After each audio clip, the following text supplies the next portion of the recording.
I was tough on Commish. In the 8 years since Rob Manfred took over as manager of Major League Baseball from Bud Selig, there's been a lot of things I've found problematic and faulted. These are all part of his enduring track record.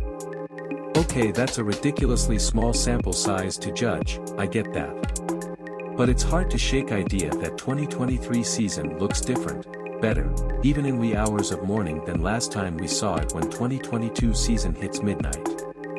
And let's count the ways Playtime I get it no demographic more than men and women who write baseball has over years been both poetic about the timeless nature of baseball and complaining fact that games go on forever. For myself and for each of my colleagues, I will not defend nolo contendere. However, this wasn't just a complaint of the ink-smeared wretches. At least once, usually several times, as last 9 hit baseball games dragged on for the last 3.5 and 4 hours, a voice tired of inactivity will be heard from upper deck, just throw the fuckball. Opening day MLB games were 18 minutes shorter than the average length of last year's games due to field time. Pictures now they're throwing the damn ball. The Yankees-Giants match on opening day ended at 233 and the Mets-Marlins started in 242. The average game was 245, 18 minutes shorter than last year's 303 average. And the 7 games played on opening day last year averaged as far as 311. Apologies to Max Scherzer, shorter games are better games for everyone and the field time is the engine of it. And the quirks, whatever cost Jeff McNeil a strike in Miami, will sort themselves out.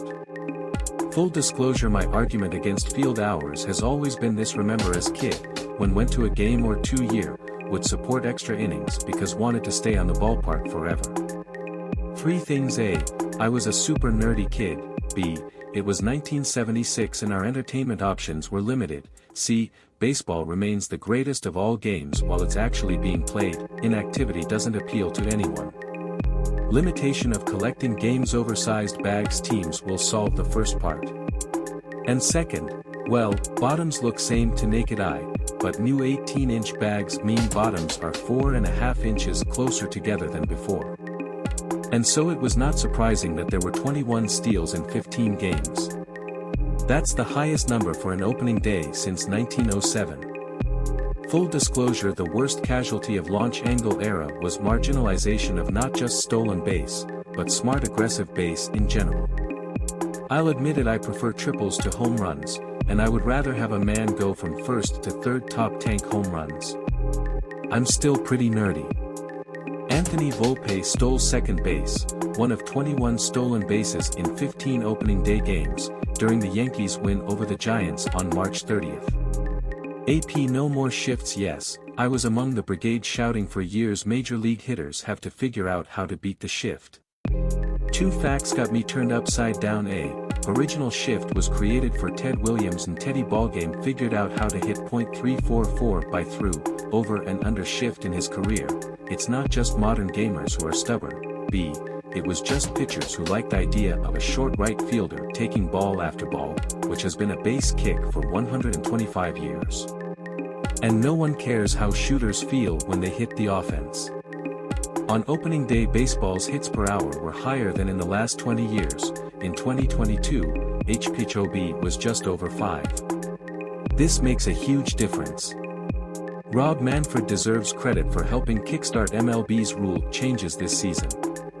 USA Today Sports full disclosure: A, despite leaving a loophole rule, Royals fielder MJ Melendez moved short to right against his old friend Joey Gallo, shifting other outfielders to in his place. B, Gallo hits a textbook double game floor ball directly Melendez. C, Melendez then swings ball and starts game. After all, the game is still played by humans. Extra batting games, there weren't any on opening day, so the ghost runner overshadowed us, and it's more of a new rule than a new one, and it still sparks controversy. Full disclosure, here's another rule I opposed when it was invented in the summer of COVID, and it's good to go away in October. But just as the appeal of a 5-hour Yankees-Red Sox game almost evaporated, so did the appetite for 17-point games in May and August. What I was going to do was play the 10th inning straight. Play 11th with the ghost man first. And after that, play with the guy in the second row.